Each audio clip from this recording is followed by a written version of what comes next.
తమిళనాడు ముఖ్యమంత్రి జయలలితకు చెన్నైలోని అపోలో ఆసుపత్రిలో చికిత్స అందిస్తున్నారు. చికిత్స పొందుతున్న జయలలితను కాంగ్రెస్ ఉపాధ్యక్షుడు రాహుల్ గాంధీ పరామర్శించనున్నారు. వీటన్నింటిపై మరింత సమాచారాన్ని మా ప్రతినిధి ధనుంజయ్ అందిస్తారు. అపోలోలోని జయలలిత ఆరోగ్యం పరామర్శించేందుకు ఆయన ఇక్కడికి చేరుకున్నారు. కొద్దిసేపటి క్రితమే ప్రస్తుతం అపోలో ఆసుపత్రి వద్ద నెలకొన్నటువంటి సందడి చూస్తే కనుక ఇక్కడ మొత్తం పెద్ద ఎత్తున కార్యకర్తలు, సాధారణ ప్రజలు కూడా ఇక్కడికి జయ ఆరోగ్యం పట్ల ఆందోళన వ్యక్తం చేస్తూ ఇదంతా కూడా ఇక్కడికి వచ్చినటువంటి పరిస్థితి. అలాగే ఆమె ఆరోగ్యం గురించి ఆరా తీసేందుకు రాహుల్ గాంధీ కూడా ఇక్కడికి వచ్చారు కొద్దిసేపటి క్రితమే. అయితే ఆమె సుదీర్ఘకాలం ఆసుపత్రిలోనే ఉండాలని చెప్పి ఇప్పటికే వైద్యులు కూడా స్పష్టం చేశారు. ఇప్పటికే వైద్యులు కూడా సుదీర్ఘకాలం ఆమె ఇక్కడే ఉండి చికిత్స పొందాలని చెప్పి కూడా వైద్యులు స్పష్టం చేయడం జరిగింది. వివిధ రకాలైనటువంటి అనారోగ్యాలకు ఆమెకి చికిత్స అందిస్తున్నామని చెప్పి అపోలో ఆసుపత్రి వైద్యులు దాదాపుగా 2 పేజీల సుదీర్ఘమైనటువంటి హెల్త్ బులెటిన్ విడుదల చేశారు. ఆమెకి మధుమేహంతో పాటు ఇతర ఊపిరితిత్తులు అలాగే హృద్రోగ సమస్యలు కూడా ఉన్నట్టుగా వైద్యులు చెప్తున్నారు.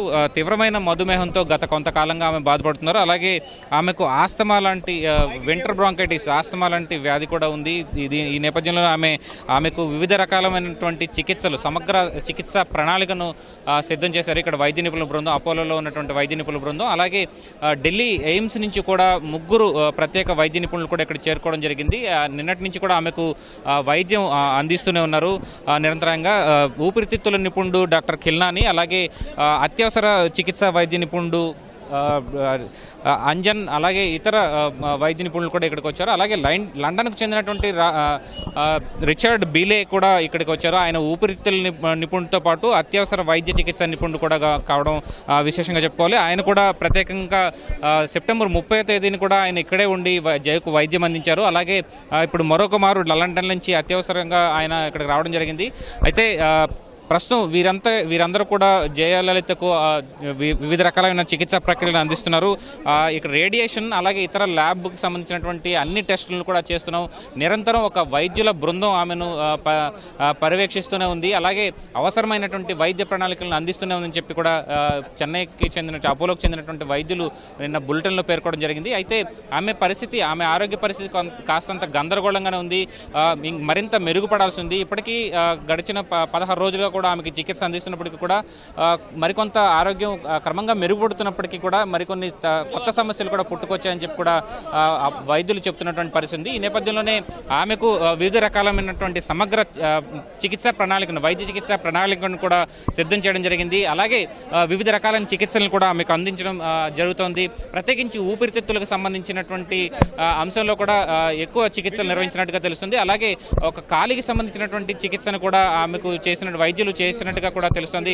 అత్యవసర వైద్య చికిత్స నిపుణులు కూడా ఇదే అంశంపైన ఆమెకు ప్రధానంగా వైద్యం అందిస్తున్నారు. ప్రత్యేకించి ఆమెకి సుదీర్ఘకాలంగా మధుమేహంతో పాటు బ్రాంకైటిస్, వింటర్ బ్రాంకైటిస్, ఆస్తమా లాంటి వ్యాధి కూడా ఉండడంతో ఆమెకు ఈ మధుమేహ వ్యాధి కారణంగా కొంత నయం కాని పరిస్థితి నెలకొంది.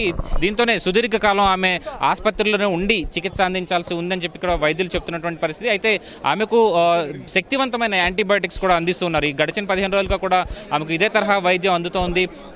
అలాగే శక్తివంతమైన ఈ చికిత్సలు నిర్వహించిన తర్వాత శక్తివంతమైన మందులతో పాటు ఇతర న్యూట్రిషన్, అంటే ఆమెకు త్వరగా కోలుకునేందుకు అందించాల్సిన ఆహారాన్ని కూడా ప్రణాళికాబద్ధంగా అందిస్తున్నట్టుగా కూడా వైద్యులు చెప్పడం జరుగుతుంది. అయితే ఆమెకు ఆరోగ్యం కుదుట పడాలని చెప్పి కూడా మొత్తం రాష్ట్ర వ్యాప్తంగా, ఇటు చెన్నైతో పాటు రాష్ట్ర వ్యాప్తంగా పూర్తిస్థాయిలో ప్రజలు, ఏడీఎంకే కార్యకర్తలు కూడా పెద్ద ఎత్తున ప్రత్యేక పూజలు నిర్వహిస్తున్నటువంటి పరిస్థితి. అలాగే రోజు అపోలో ఆసుపత్రి వద్దకు వేలాదిగా చేరుకుంటూ ఉన్నారు. అలాగే ఇక్కడ కూడా గేట్ వద్ద, అపోలో ఆసుపత్రి గేట్ వద్ద కూడా పూర్తిగా చికిత్సలు అందిస్తున్నటువంటి పరిస్థితి.